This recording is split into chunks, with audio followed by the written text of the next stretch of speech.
markets tumbled in Asia on Monday as oil prices surged amid the Iran conflict. International benchmark Brent crude rocketed over 20% in early Asian trade, hitting $114 a barrel, the biggest daily gain since the start of the pandemic in 2020. The inflationary pulse from surging oil prices threatens to raise living costs and perhaps interest rates across the globe.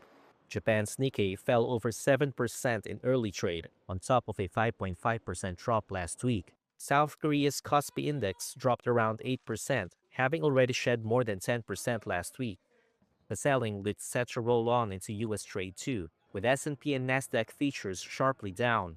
Interest rate futures also slipped as investors feared the risk of higher inflation would make it harder for the Federal Reserve to ease policy. On Monday, Iran named Mojtaba Khamenei to succeed his father Ali Khamenei as supreme leader, signaling that hardliners remain firmly in charge in Tehran. That was unlikely to be welcomed by U.S. President Donald Trump, who had declared the son, quote, unacceptable. With no sign of an end to hostilities and tankers still not daring to cross the Strait of Hormuz, investors were bracing for a long stretch of higher energy costs. One J.P. Morgan economist cautioned against a broader and sustained conflict. He said it could send oil above $120 a barrel and risk a global recession.